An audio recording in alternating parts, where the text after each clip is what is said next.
I am Jim Collison, and this is Gallup's Call to Coach, recorded on August 13th, 2021.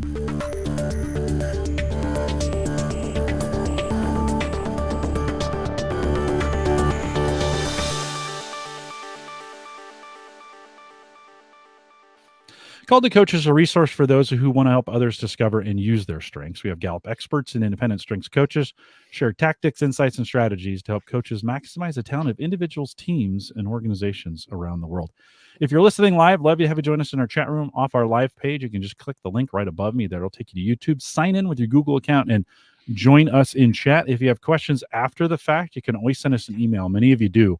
It's just coaching@gallup.com. Don't forget to subscribe to the podcast on your favorite podcast player or right there on YouTube to make sure you get notified whenever we have a new program. Dean Jones is our host today. Dean's the Global Talent Development Architect and Senior Learning Expert for Gallup.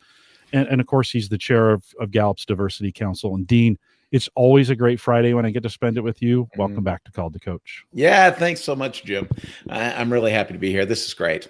Good to have you. We've got an exciting topic because I think this idea of feedback sessions is one that I get questions on all the time.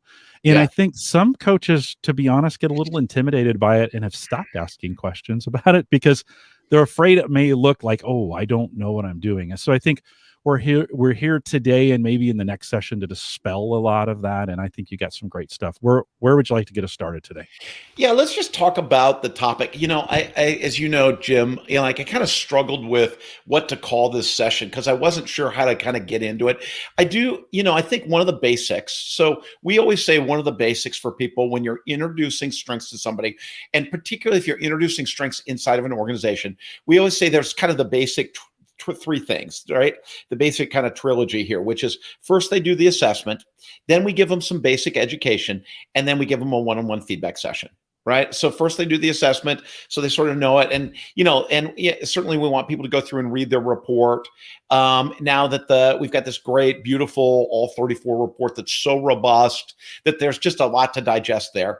The second thing we always want people to do is to do some education. Right.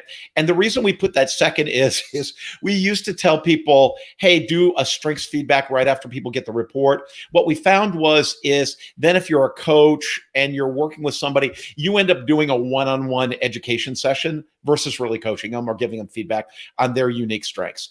So we realized no, in fact, the best thing is they do the assessment, they get that education. So they're kind of in the world of strengths. They know all the kind of questions that they might have that are sort of general questions about strengths get resolved. And then when you get into that feedback session, you're really dealing with them and their unique talents and strengths. So that's really the place, this is sort of a basic, right? I think that for a lot of coaches, and I look at the chat today and gosh, there's, with so many experienced coaches, right, from around the world. Mm-hmm. And so everybody has kind of their way of doing this. So I don't want, the last thing I want to do today is mess with anybody's mojo, right? Like if you've got a way of doing this, that really works, you should do it that way, right? So this is not the right way to do it.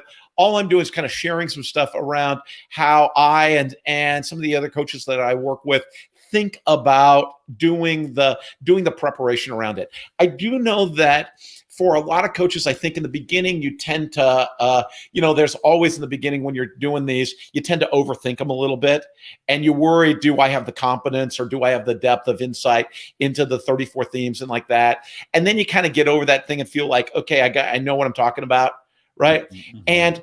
But I do think that people sometimes struggle with how should I exactly prepare for the session? And I really, when you're doing a ton of these, I know that there's sometimes it's like people, I'll never forget the story of Michael Dauphin talking about like doing these on campus and doing them every 15 minutes all day, right? And for days on end, right? And just doing them with students where you're going so fast that it's like doing a quick read. With people. But for most of us, I think we're doing these where we're spending an hour with somebody or maybe an hour and a half and talking to somebody about their talents and strengths.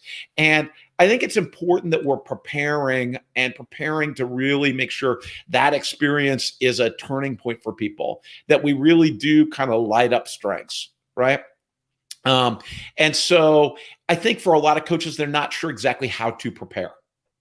I mean, it sounds funny to say, but I think it's like you sort of read the report and you read the report and then you maybe go look a couple things up. But I'm not sure that everybody knows how to do the preparation specific to each person. So I thought it'd be useful to just kind of talk about some of the preparation that I do around this and some of the ways that I think around this, so that when I'm walking into this session, I really am I'm prepared and excited to spend that time with that person and really unpack what's happening. Last thing I just want to kind of say, just as by way of kind of getting into this, I think, Jim, is I think, for me, maybe it's because I'm focused number 2, right? But so I don't do anything unintentionally. I like to do everything with a clear intention, right? So as I think about strengths feedback, there's always 2 things that I'm thinking about that I want to leave the person with, right? And I think sometimes we get worried about, as coaches, are we doing it right? Or do we sound smart? Or do we know our stuff, right? None of those are a good intention for the session. You know what I mean? Doing it right never really carried the day, right? And so I think the 2 things that I think are super important around this is, one is we're helping people with self-awareness. So part of, I think, what great coaches do is, as you're listening to somebody, you're sort of gauging their own self-awareness. And the CliftonStrengths assessment gives us a good benchmark around that. So as we're listening to that person and then looking at that report, we're kind of gauging, okay, where's somebody's self-awareness? You can hear as they talk where somebody is in terms of their own developmental journey around their self-awareness. And I think we want to leave people with a greater sense of, with a greater awareness of themselves. Who they are, how they express themselves in the world, the impact they have on others, all that stuff, right? Could they be more expressed? How do they do that? So I think we're helping, one outcome of this is helping people along in their self-awareness journey. So I think that's one piece. The other thing that I think is a clear and important outcome for this is people are empowered. If people shouldn't emerge from a strengths feedback session disempowered, right? They should be like, oh gosh, this is great. I really am incredible.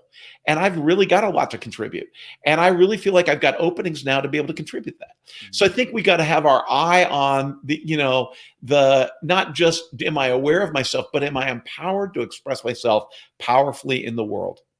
Am I empowered to express myself powerfully in the world? Is there an opening for me that I feel like I emerge from that with a new opening to go express myself? Dean, I think sometimes we mix up in the context of learning this idea of preparation with the actual feedback session. And so what I kind of want folks to focus, today in this session, we're going to talk a lot about that preparing. My mind kind of goes to then, what am I doing during it, right? We're going to cover that, more of that in the second session that we have scheduled with you. So I want the coaches listening, if you're listening today, I really want you to think about the work that you're doing to get ready for this. What are you doing before the feedback session? We'll spend some time talking. I think it's an important separation because, Dean, you already had my brain thinking. I was thinking through some things I wanted to learn from you. And I was like, oh, those are all during the feedback session. I need to concentrate on preparing. Yeah. So as we dig in here, this is for the coach, the work to do before the sessions actually start. Yeah, great clarification.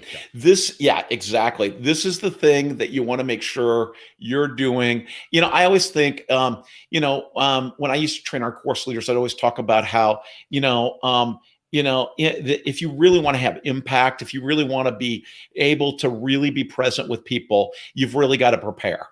And so what happens is if you're not prepared, then you're not present. And so you really want all the cool stuff that happens in the moment. You got to walk into that conversation really prepared. So today I just really want to talk about that preparation if we could. And then not tomorrow. In our next session, we'll talk about how do you conduct that. Yeah, so that's great. Looking forward to it, because I think this is an area, you say this to me all the time. And when we do these sessions, you over prepare. Like I get a couple pages of notes for you, right? Yeah. And you always say to me, the spontaneity works when the preparation is put in. Like you don't say it in those words, but that's how I would paraphrase it. And so I think that same thing applies to our coaches, is that they can be spontaneous in the feedback sessions if the work has been done, if the preparation work has been done in advance, if they Yeah, know what they're doing going in. I don't know if you get one without the other. And so, agreed. a lot of folks mistake my preparation because I'm good to be able to take somebody else's prep and bring it out in them. Yeah, But there's no cheating on this one. You got to do the work. So yeah. let's dive in on that and get folks ready. Yeah, so I think, and today I thought I just kind of talk through some of the things that I think are useful, right? And again, this is sort of my process. This is the way I would suggest that one goes about this. And if you got a different process, that's great. But I think as you're going through this, the first thing I'm doing, I'm just going to sit down with somebody's report and start taking notes. Right. So I'm just going to start to kind of to take notes and kind of capture it. I think it's helpful, by the way, I really am a big advocate for taking notes around this stuff. I think it's helpful to be able to get it captured and get it out of your brain. And I think it's easier once it's on the page, to be able to start to make sense of it. So I'm really a big advocate for you're going to sit down with somebody's reports and you're going to just start to jot some notes. Right.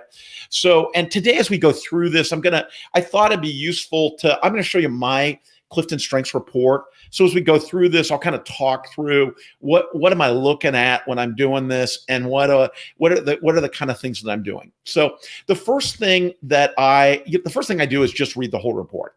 So first of all, I just go through and I'm just reading the whole report. I may go through and kind of tick some stuff that I see around it, where I'm going through and highlighting some stuff or ticking some stuff.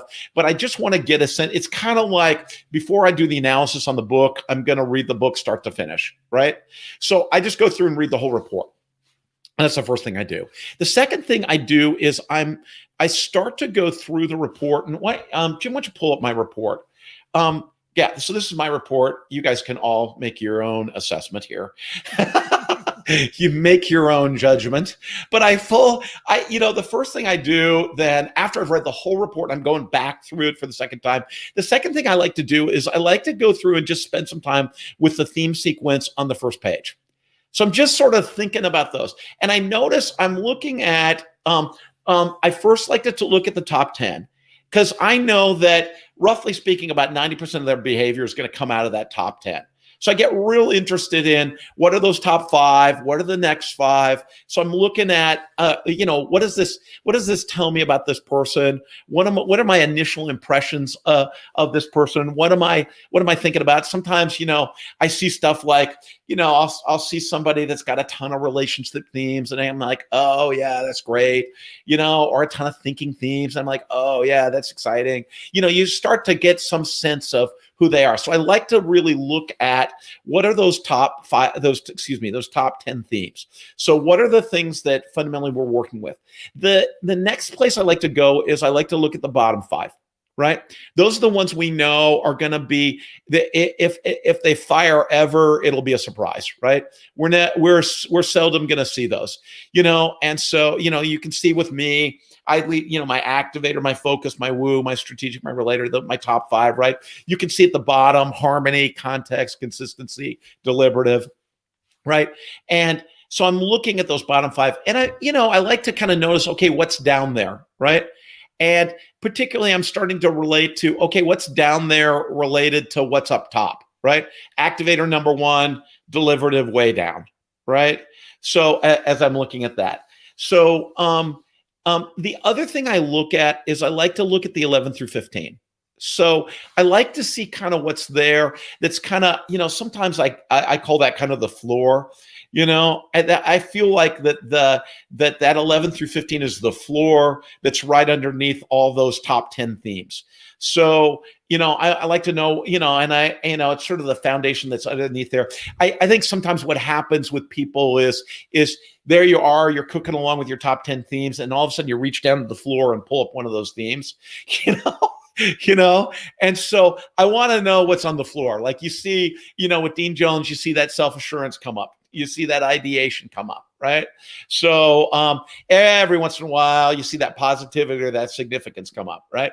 So I like to know what I'm working with relative to the floor. And what I'm doing with this theme sequence is I'm just jotting down my initial impressions, right? I think sometimes you got to get past your initial impressions. what I find sometimes with strengths coaches is they're going in with just their initial impressions to a strengths feedback session. So what they're leading with a ton is their initial impressions versus having done the deeper work around it. So in a weird way, it's like you're looking at the theme sequence, you're jotting down your initial impressions, and then so that you can kind of set those aside, right? That's you're not going in with just that as a point of view. Judy, I saw your question in chat. Sorry, I'm not paying as much attention to the chat. Is that 90% of the behavior from top 10 or dominant themes? First of all, that's not a scientific quote. Okay, so we haven't measured the percentage of people's behavior. That's my rough shorthand around it. Is most of somebody's behavior comes out of their top 10-ish, and it's really the ones, that exercise we do where we say, is this often you, sometimes you, or seldom you? That it's really whatever the top themes are that people would say, hey, this is often you, right? And part of it also is dependent on that person's self-awareness.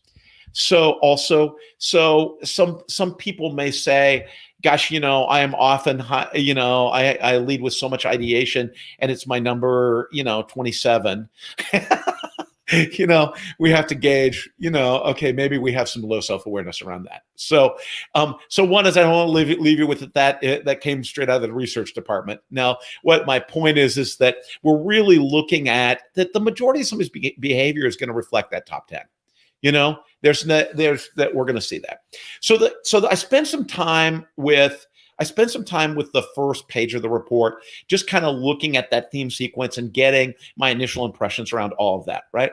And a lot of it's just kind of looking what's there, looking at what domain is what's there, I'm doing a little bit of kind of connecting themes. It's like, what are the themes that we know that often travel together? I always say, these are the friends that like to travel together, learner input, all like to travel together, So what are the ones that are a little, that are either obnoxious pairs, where it's like, oh yeah, there's a ton of, we got a ton of execution that's traveling together, or a ton of thinking that's traveling together, So I'm kind of looking at all that stuff, right? So like that. So at first I'm looking at that. Then the next thing that I'm doing is I start to go into the top 5 themes. So I want to look at each one of the top 5 themes. Did we get a question, Jim, that we need to? I'm holding. There's a few. I'll bring him in. I know Okay. there's some stuff you're going to cover at the end. So we'll go through that. Yeah, okay, that's perfect. Okay, so the next thing I do is I start to dig into each of the top 5 themes. Right. And I want to look at the theme statements, these customized theme statements. So as you guys know, all these highlighted statements are unique to each person. And so I'm going through, and just like we ask people to highlight the words and phrases that stick out to them, that really resonate for them, where they say, oh, that's me. I think you want to go through and be able to say, hey, what's the stuff that really sticks out for you? And this is where I think your knowledge of the themes really makes a difference. Because I think if you're reading the generic theme descriptions, here we are in our StrengthsFinder 2, if you know the generic theme description really well, and you're aware of that, and then you're looking at these customized statements, I think that makes a big difference. So, and sometimes if I feel like, hey, it's a theme that I haven't coached a lot before, or if it's a theme I feel like I've lost touch with my familiarity around it, I just grab my StrengthsFinder 2.0 book, or go into Gallup Access and read that generic description. So I've got the generic description and then really looking at it. So I'm looking at each one of these and I'm looking at, okay, what are the statements that really stick out? And I'm really looking in 3 areas. I'm looking at what are those statements that are consistent with every theme? What are the ones that you look, when you see my activator here, what are the ones that feel consistent with that theme, right? What are the ones that feel unusual for that theme? So and it feels like, oh, wow, that's interesting. That's interesting. Like the one, like down here, because of your strengths, you'll feel a surge of energy. That seems consistent with activator when you start talking with newcomers. Okay, that's an interesting twist on this, right? So I'm looking at, hey, what's consistent with the theme? What's unusual for the theme? And then I'm also noticing which are the elements of this that seem connected to other dominant themes? So which are the ones that as I look at the dominant themes, which are the ones that seem consistent with those other dominant themes? So where do I start to see theme dynamics at play, right? And so how do I see that work? So I'm going through and I'm kind of making my notes on this to be able to say, hey, what's consistent with each theme, what's unique for each theme, and where do I see those connection points with other themes, right? Because as I start to coach, I'm going to be listening. Sometimes I think it's hard, particularly when you're first exposed to your strengths, right? To be able to parse out, okay, that's my activator and my positivity working together, or that's my activator and my focus working together, right? So I'm looking at those things. Make sense? Mm-hmm. The next thing I do is after I've gone through, so I'm going through each of those top 5 themes one by one. I'm really looking at these statements, right? These are generic statements. I think it's useful to read them and to around them, but I'm really looking at these customized statements, right? Then I'm going down through my 6 through 10.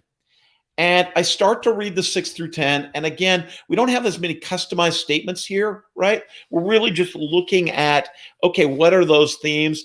And sort of a reminder.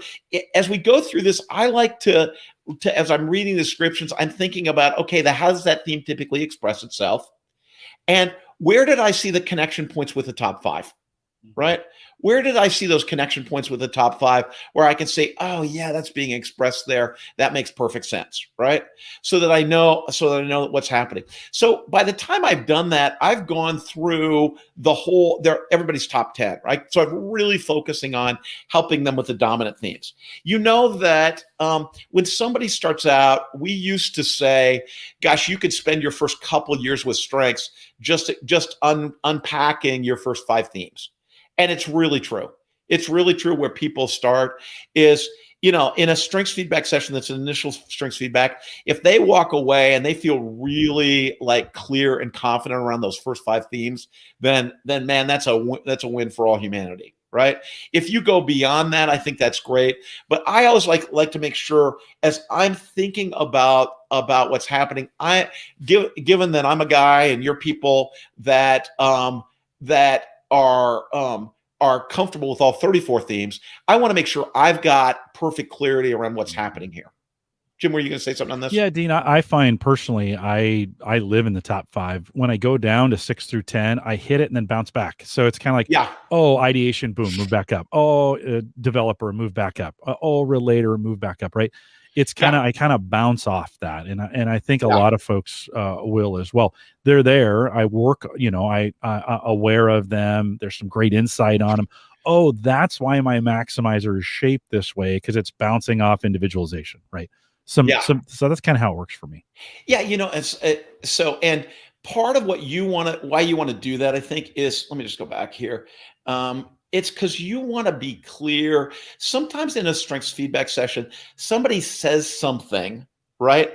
And somebody says something, or there's a theme that starts to happen, and you want to be clear where it's coming from. Like, I'll give you for instance here. So I was coaching this woman who is general manager of a business, right? She's senior level person. She's general manager of this mid-sized business. Super talented human being, lots of thinking themes, right? But you could hear the difference making, right? So you could hear the difference making, and in her top, it was toward the bottom of her, if I'm remembering correctly, toward the bottom of her top 10, and in her 11 through 15 were like belief and responsibility, right?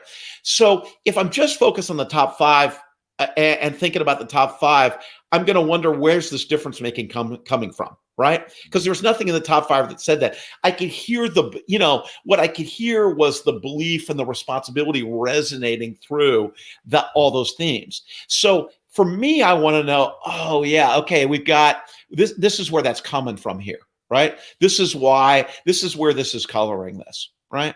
And I think it's important for you to be able to kind of unpack that, right? Does it make sense? Mm-hmm. Yep. Great. So then the next place I go when I'm prepping, so I've gotten through, I don't mean to make you dizzy by going through this report here. But the next place I go is, gosh, I like page 21. What a gift page 21 is.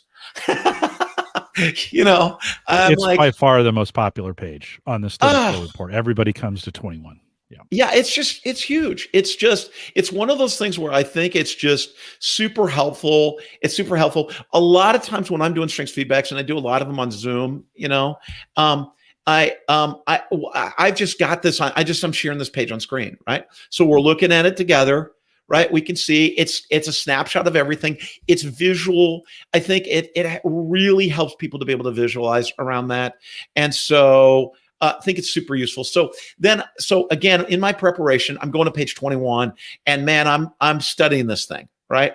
So typically what I'm doing is the first thing I'm looking at is the domain intensity bar. Right. So the domain intensity bar.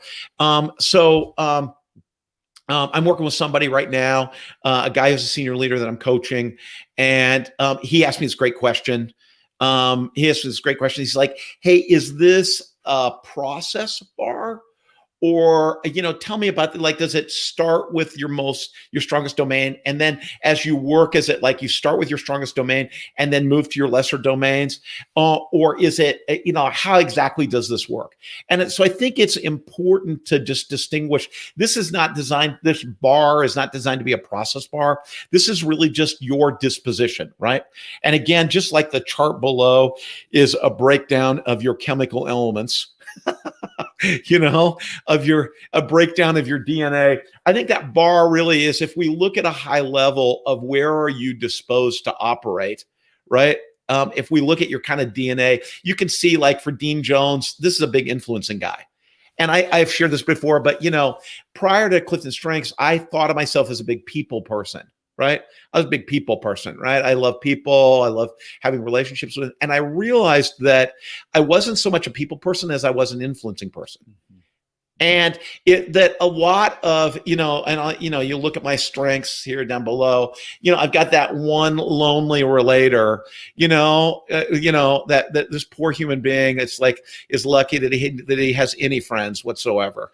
Because he's got that lonely relator, and there's no other relationship themes. And if you look at those, all those relationship themes, there's a lot of them are pretty low, It's just like this poor human being, right?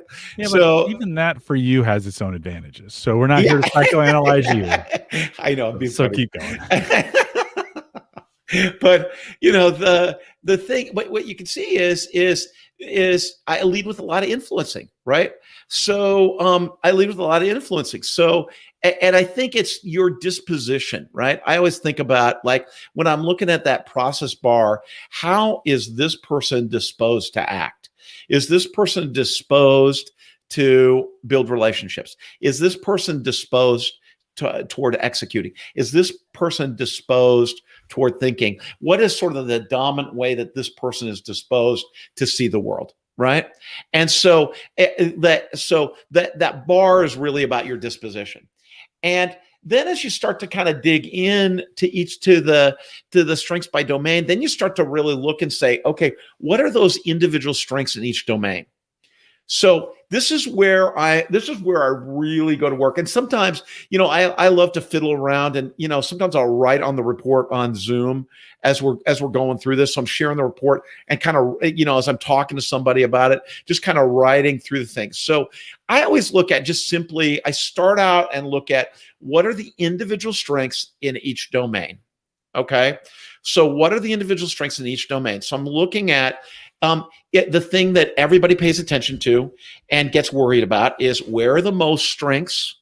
Which domains have the least strengths? I want to know that, because I know that somebody's going to obsess about that, right? So I want to know, okay, where are the most strengths? Where are the least strengths? Are they evenly distributed across the 4 domains? Are we stacked in a particular area? Like, it sounds funny, but you can see I'm kind of stacked up in the old influencing domain. Right. One of the guys I managed at Gallup was all stacked up. I think I think his top 8 were all the 8 thinking themes. Right. And so he was just stacked up there. Right. So you want to see, okay, where is somebody? Where's the most? Where's the least? What's happening? Right. And I'm looking at what those individual ones are. And I typically like to go through, one of the ways I go through and do it is I look at, okay, what's in the top 5, then what's in the next 5, and then I usually go through and put a check mark next to 11 through 15, right? So I'll go through and just kind of put a check mark next to each one here, just so I know, okay, where's the 11 through 15? Let me see if I can do that live on the screen here. This is my goofy way of managing this, but I go through and then I'm putting a check mark next to 11 through 15. So I kind of see, okay, what am I dealing with? That's that floor that's right next to it. I think that's it. Did I miss anything here? Yeah. And so that, so I'm looking at that. So I can kind of see, okay, where am I? Yeah, I definitely missed one. Where am I on that? Yeah. Okay. There we go. Boom. A little bit of where's Waldo? Where's Waldo? Exactly. Right. So I'm kind of looking at that while I'm doing it. So then what I like to do is that I go domain by domain and then really look at, okay, what are those individual themes there? So depending on, there's no right place to start. I typically start with thinking. So I always think about, and I'm like, okay, what are their thinking processes and patterns likely to be? Right. Remember, again, I don't know anything, right? All I know is the other people I've coached. All I know is what I've read and heard and experienced before. I've got to come to this conversation with this person as a blank slate. So any of my hunches right now, I'm just coming up with hunches that I'm going to be testing out when I actually talk to that person. But I'm sitting here looking and saying, okay, given the themes, the individual themes that are in their strategic thinking, what are the places how are they disposed to think, right? And like, what's their thinking going to be? One of the gals right now on my team, she's got strategic number 1, man. And every day I can feel that strategic thinking just coming through, right? And so how is that person disposed to think, right? Then in relationship building, how is this person inclined to relate to others? How will they naturally want to relate? What are the kinds of things that they're going to be what's the lens they're going to have as they relate with other human beings, right? You look with me, with my relator, I tend to, and this is the way I am. I love starting with those. If I've got to build a deep, meaningful relationship, I like starting one-on-one. Right. And that's always really powerful for me. I've got that woo over there and influencing that breaks the ice and sometimes acts like a relationship theme. Right. And that helps me to be able to get connected to people. But, like if I'm building a relationship, that relators, that's really like the power alley for me. So what is the way that those people are inclined to relate to others? How will they naturally want to relate? Then I look at influencing thing. What are the ways they're typically going to want to influence others?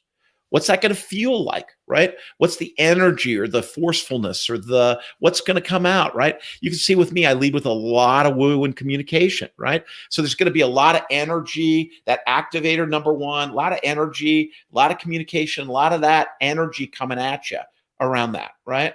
And then right underneath it is that command and self-assurance. So what are the ways that people are going to want to influence others? And then finally, how are people, you look at that executing theme, that executing domain, how are they going to be inclined to get things done? So as we look at that, how are they going to be inclined to get things done? What's the way they're going to go about doing that?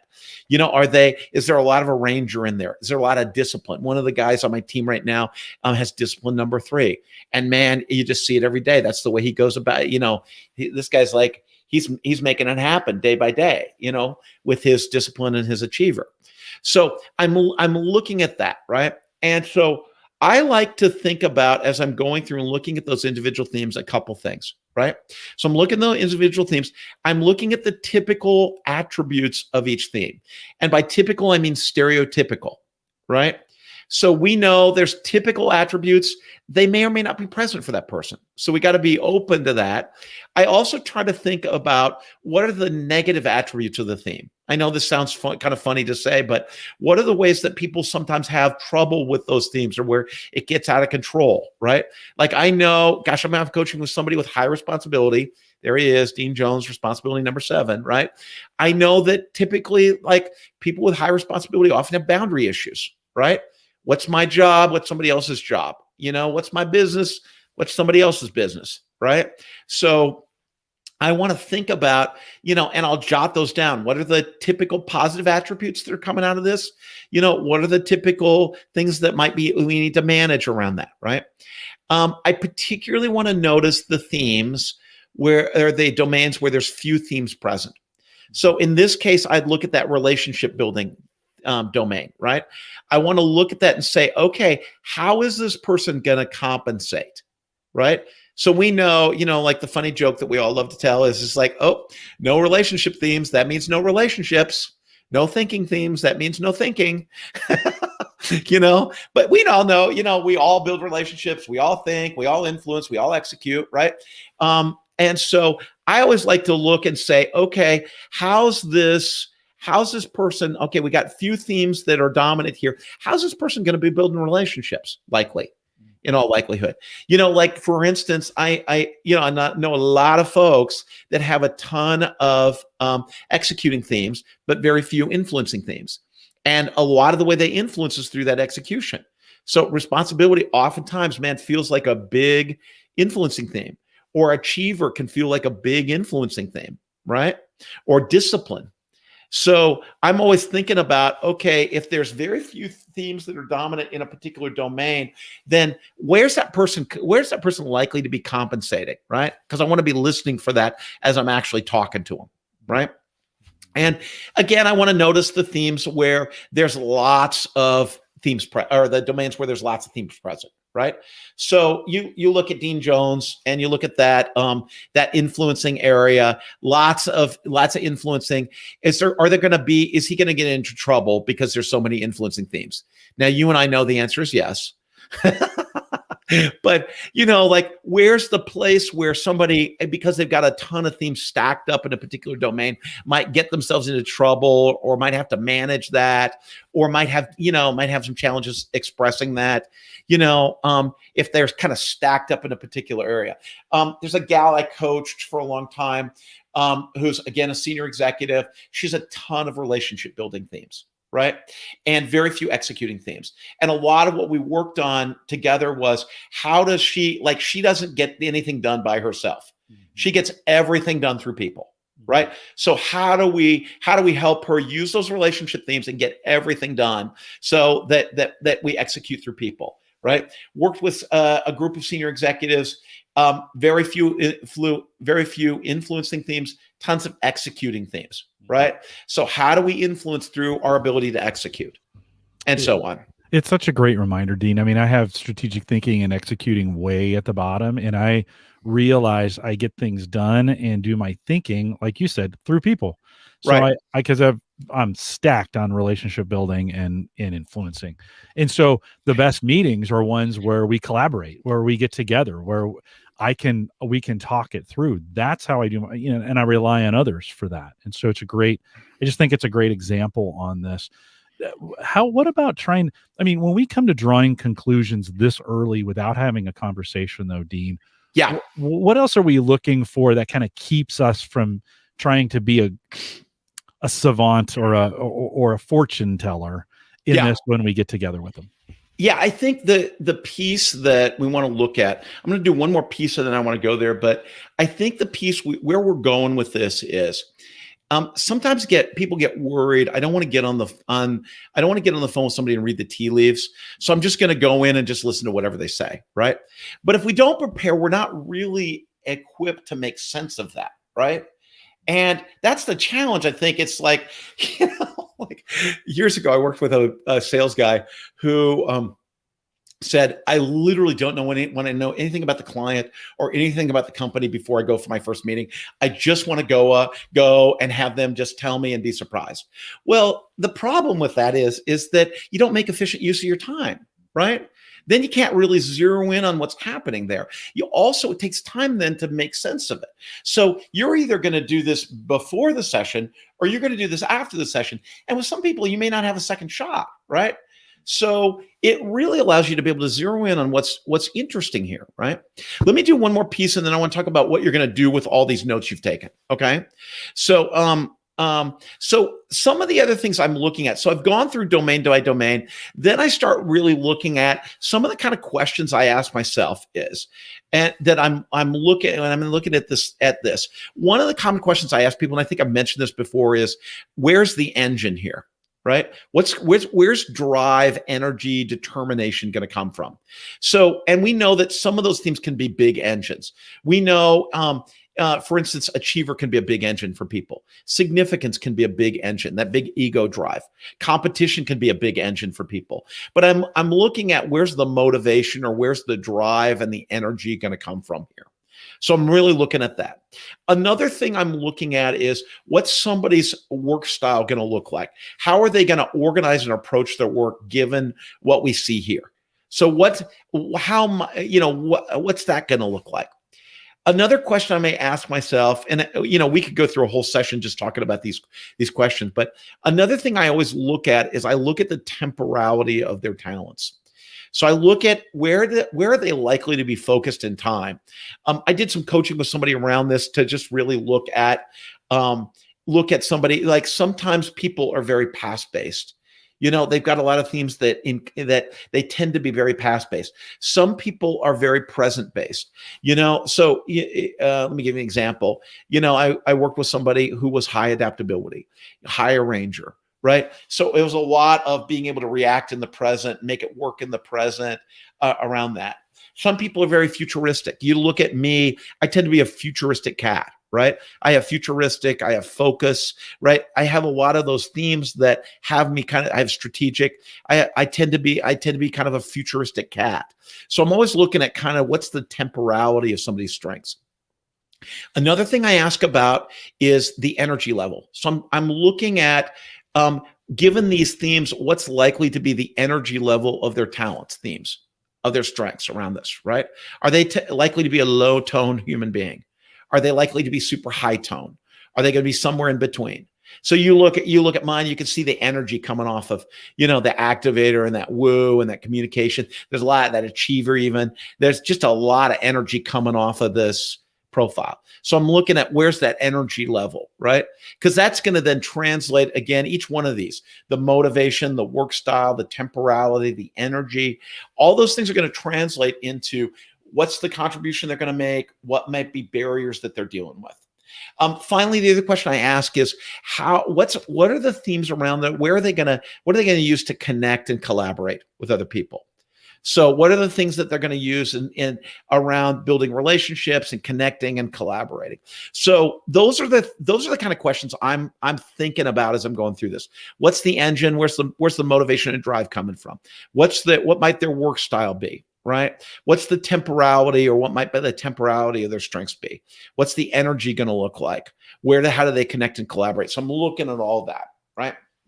So then I'm taking all of these notes that I've taken, and this is to your point, and I'm starting to synthesize it. Jim, I think we can lose my report here.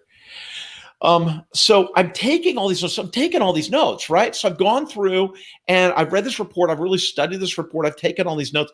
Then I'm going to synthesize it. And the output of that is that I'm going to come up with the questions that I want to ask. So it sounds funny to say, but I'm not coming up with all the brilliant points I'm going to make.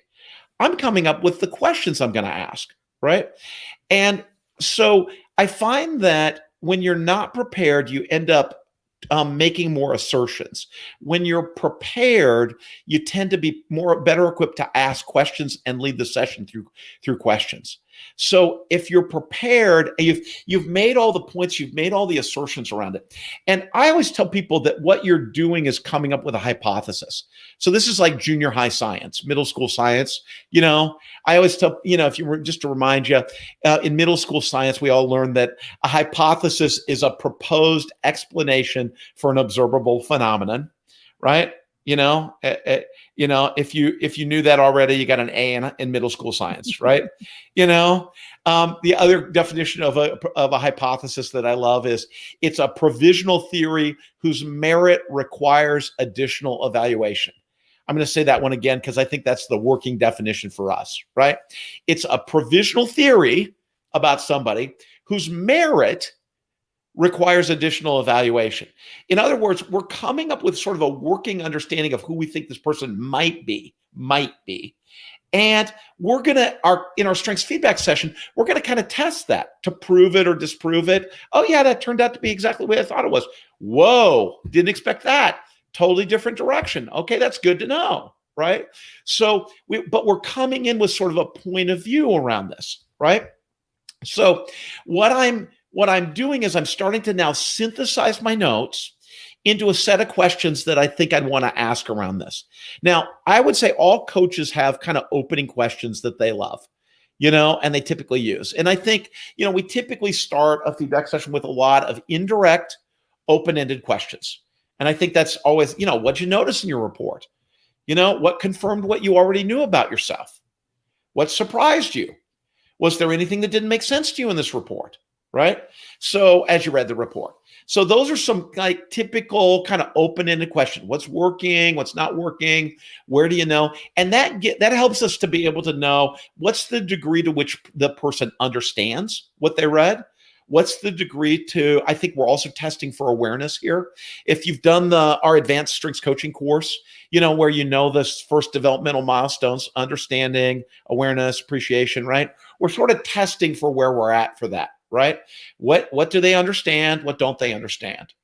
Where's their awareness? What's the gauge on their awareness? What's the level of appreciation they might have around that? Right? So, but those are sort of the opening questions. That gives us kind of the landscape. But then as we start to kind of drill in, we start to be able to want to formulate questions that we might want to ask in the session around that. So that we can really drill into what's working and what's not working.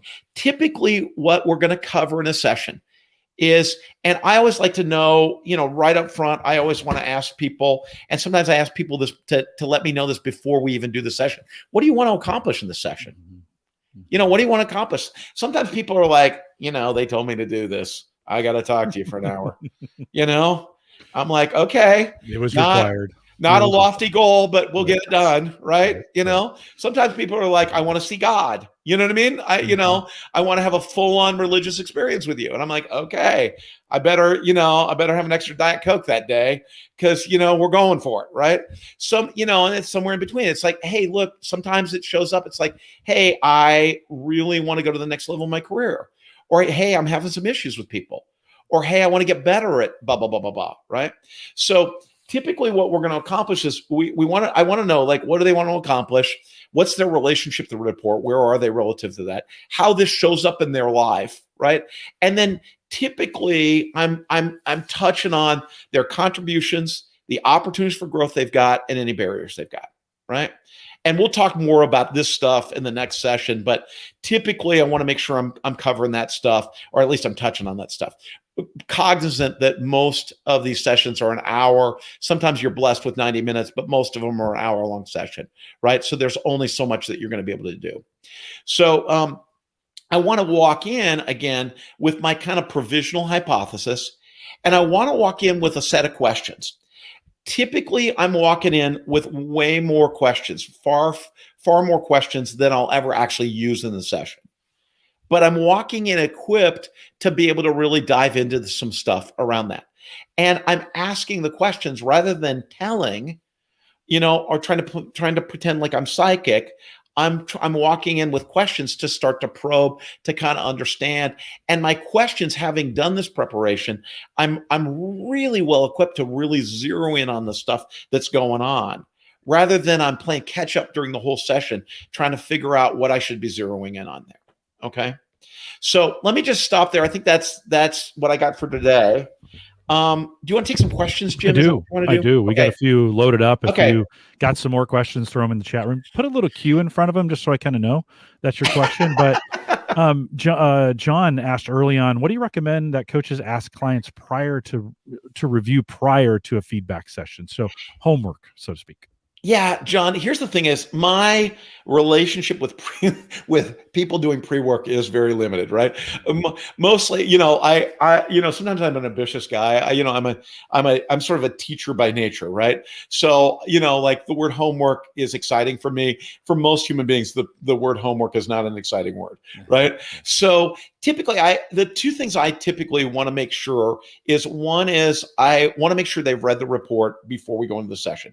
It just makes a world of difference if they've read the report going into the session. I know that sounds like a simple ask, but sometimes you get people and they will say, hey, you know what? I did the assessment. I haven't really looked at the report. Sometimes you get people who said, yeah, I read the report, but they didn't, So one is I love it when people walk in. I had one gal that I worked with who without even me asking her, she'd gone through the whole report. She'd highlighted stuff. She'd underlined stuff. She'd written notes in the margins. I mean, she came to the session loaded for bear. You know what I mean? I mean, we were just going to crush this thing. So, sometimes you get that. So the two things I typically ask, one is I want to make sure they've read the report. The other thing is I typically ask people to tell me what they want to accomplish in this hour and so one is we all know the magic of just having an intention, no matter what it is, that having an intention transforms everything. So one is if they've got an intention and they come in with an intention, I think we're in great shape.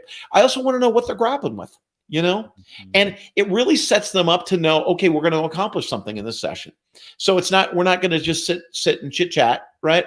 We're going to accomplish something in the session. So those are the two things typically, John, that I ask people around that, Dean, how important are our own themes that play into our own coaching style that then play into that feedback session?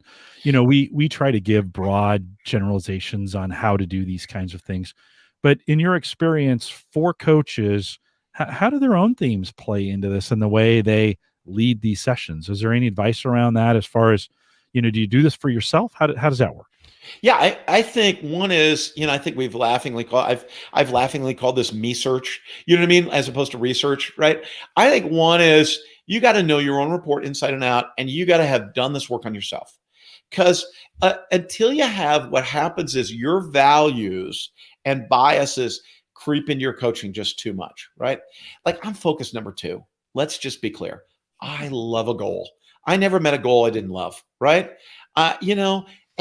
And one of the things that I notice is that I'm a goal-oriented cat. So that's just what makes sense for me. But, I get with somebody who that's not their world.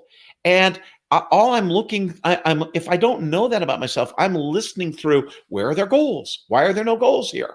Right? Where are they going? They're lost. They're confused. I'm like, no, but I got to know, no, that's my lens. That's my value. And if I don't know that about myself, I can never see beyond it.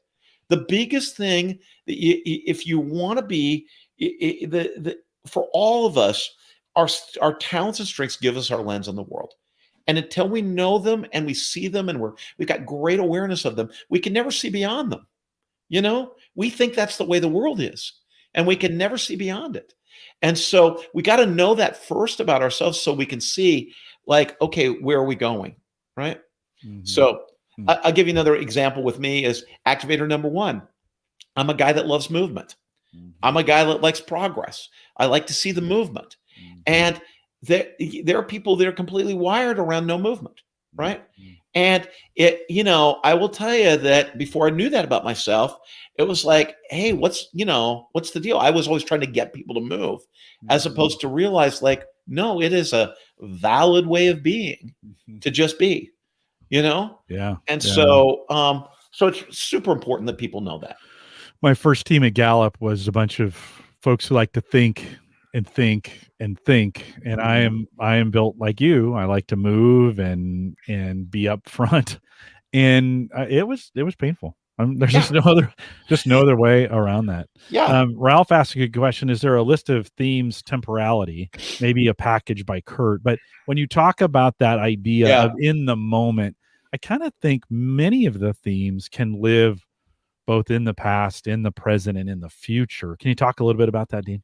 Yeah, and Ralph mentions packages by Kurt as well. I think Kurt was really. Here's the thing. It's funny. I was thinking about Kurt this morning. Kurt Leesville, for those of you who don't know, was a coach here. He was the person that I did the coaching class with him many years ago now. Probably about 11 years ago now. And he was a coach at Gallup for about 14 years, and probably one of the most talented strengths coaches that we've seen at Gallup. I mean, just really an extraordinary human being. He loved to play around with strengths. And so he did a lot of work. I think he was like a part-time poet, right? Because he also loved words, and he loved to use words to describe that. So he would talk about, he was the one that did all of our work on theme pairs and like that. The thing that I think that is the challenge is I think people took that as sacred text versus somebody who was a talented strengths coach just playing around with stuff. Right. So one of the things I think I would encourage all of us to do is I think you can trust yourself, and you can trust your colleagues. And I think it's the discussion that's really valuable. I don't know, Ralph, just to nail your question here, I don't know specifically if there's a list of the temporalia themes. I do think that at some point Kurt was playing around with it, but I don't know that there's a specific list. I also, to your point, Jim, I think the themes, it's as you look at it, there's certain themes that are disposed toward a certain temporality, like futuristic, right? But again, they're all colored by each other, and they show up uniquely in each person. So you just want to be listening around that. But I do think it helps, right? Another thing we haven't talked about in the world of temporality is cadence. And I know Kurt was thinking about this, and many of us have thought about this, is what are the themes that tend to go fast? What are the themes that tend to go slow? That kind of cadence is part of that whole world of temporality. Yeah, So, he was really good at theme packages too. We alluded to it a little bit earlier in the conversation. He helped me really see the woo communication positivity package that shows up statistically. That shows up a lot together, but they also have they're also the three amigos, and they hang out together, and they like to do a lot. They kind of party together. Yeah, and, exactly. And so it's I love to think through that. I think sometimes though, Dean, we kind of approach it again. We bring our own biases in. So if I see someone with woo communication positivity, I begin to think, even with that tight package of it being like, it's like me, instead of saying, how does that work for you? Right. Completely.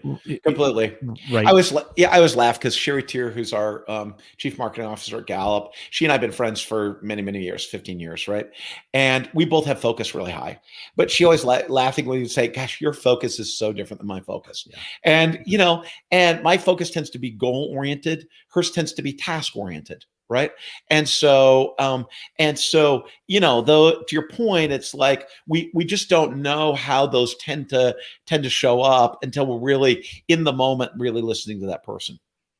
There is, Donna was asking about a list of common pairs, partners, groups. Yeah. There's some of that exists in Kurt's work. I think we have some of that in one of the guides that we have, right? When they train, isn't there what is that, Dean?